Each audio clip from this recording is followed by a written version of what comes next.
नमस्कार, कहानी कलश में आपका हार्दिक अभिनंदन है। और आज मैं आपके लिए सूचना लेखन लेकर आया हूं। सूचना जिसे अंग्रेजी में नोटिस राइटिंग कहते हैं। तो सूचना लेखन में यहाँ पे प्रारूप भी हमने बताया है और कितने अंक का आता है, 4 अंक का सूचना होता है। सीबीएसई बोर्ड की बात मैं कर रहा हूँ। ये सीबीएसई बोर्ड में 4 अंक का ये सूचना लेखन है और आप उसी के आधार पर कीजिए। आइए सबसे पहले सूचना करते हैं।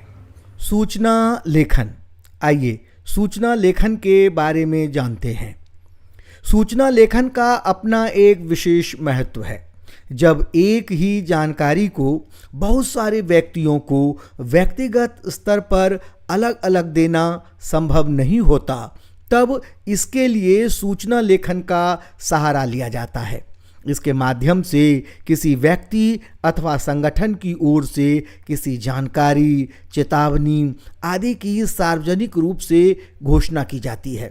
साधारणतः लिखित सूचना समाचार पत्रों या पत्रिकाओं में प्रकाशित की जाती है या विद्यालय, कॉलेज, कार्यालय आदि संस्थाओं द्वारा सूचना बोर्ड पर प्रदर्शित की जाती है। यह अत्यंत संक्षिप्त और औपचारिक होती है। तो आगे क्या है, सूचना के प्रकार कौन कौन सी सूचनाएं होती हैं। बैठक की जानकारी देने से संबंधित सूचना लेखन, किसी कार्यालय जैसे प्रतियोगिता, यात्रा, भ्रमण, वार्षिक कार्यक्रम, समारोह आदि के आयोजन से संबंधित सूचना लेखन। तीसरा है सामान गुम हो जाने या पाए जाने की जानकारी देने से संबंधित सूचना लेखन। चौथा है नाम, पता, आवास, कंपनी, बैंक खाता आदि बदलने की सूचना देने से संबंधित सूचना लेखन। पांचवा है अपील करने या चेतावनी देने से संबंधित सूचना लेखन। आइए सूचना लेखन के लिए ध्यान देने योग्य बातें कौन कौन सी हैं। सूचना लेखन के आरंभ में सूचना जारी करने वाली संस्था अथवा संगठन के नाम का उल्लेख, इसके नीचे अगली पंक्ति में सूचना लिखा जाएगा। सूचना शब्द लिखने के बाद अगली पंक्ति में बाईं ओर दिनांक लिखनी चाहिए। इसके बाद विषय लिखना चाहिए।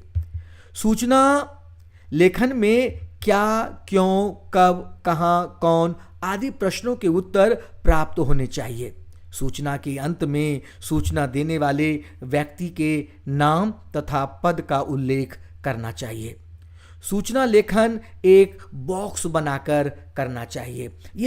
ये सारे फॉर्मेट हैं, फॉर्मेट के अंग हैं जो मैंने यहाँ पर 6 बातें बताई हैं। 6 बातें जो हैं फॉर्मेट हैं। इसमें सूचना लिखने का तरीका क्या है, सूचना लेखन में क्या, क्यों, कब, कहाँ, कौन आदि प्रश्नों के उत्तर प्राप्त होने चाहिए। कैसे, जैसे ये प्रश्न, ये सूचना क्यों दिया जा रहा है, सूचना क्यों लिखी जा रही है, कब है, कहाँ है, कौन है देने वाला, ये सब उसमें उत्तर होने चाहिए। प्रश्न बचे नहीं रहने चाहिए। अगर आप ये सारी जानकारियां आ रही हैं तो आपका सूचना लेखन जो है परफेक्ट है।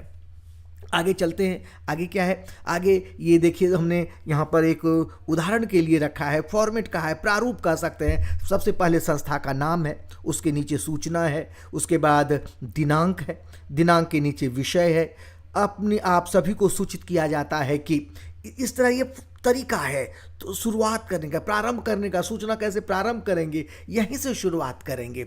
और फिर नीचे हस्ताक्षर और पद का नाम है। ये फॉर्मेट है। इसके बाद तो धन्यवाद ही है। यह वीडियो आपको कैसा लगा? वीडियो अच्छा लगा हो तो लाइक और सब्सक्राइब जरूर कीजिएगा और कमेंट्स बॉक्स में कमेंट्स कर बताइएगा। सूचना लेखन में एक बार मैं फिर से आपको बता दूं, सूचना लेखन में ध्यान देने की बात है। सबसे पहले एक बॉक्स बनाएंगे, संस्था का नाम देंगे, उसके नीचे सूचना लिखेंगे, बाईं ओर दिनांक देंगे, उसके नीचे विषय देंगे और शुरुआत जो करेंगे आप सभी को सूचित किया जाता है, आप सभी विद्यार्थियों को सूचित किया जाता है। और फिर उसके बाद विषय वस्तु के अनुसार डिटेल उसमें बना देंगे और फिर नीचे हस्ताक्षर का खग और पद का नाम। ये तो बॉक्स में ये सब होगा। ये सूचना का है, ये मैंने आपको साफ साफ बता दिया है। 4 अंक का है। अगर आप अच्छे तरीके से करेंगे तो 4 में से 4 आ जाएंगे। आपको मैं बता दूं 22-23 साल का अनुभव है पेपर चेकिंग का, और उसके आधार पर जो हम लोगों की सोच होती है वहां पर विद्यार्थियों को, छात्रों को अंक हम कैसे दें, काटने के बारे में हम नहीं सोचते कि कहाँ कहाँ अंक काट सकते हैं। नहीं, अंक हम कहाँ कहाँ दे सकते हैं, इस सोच के साथ, इस उसके थिंकिंग के साथ हम काम करते हैं, पेपर चेकिंग करते हैं। इसलिए मैं कहता हूं थोड़ी सी सावधानी बरतेंगे, 4 में से 4 आपको आ जाएंगे। आप जरूर ये सूचना लेखन का वीडियो देखिए, शुरू से अंत तक देखिए और आप 4 अंक अपने पॉकेट में रख लीजिए। मैं अपनी वाणी को विराम देता हूं। बहुत बहुत धन्यवाद।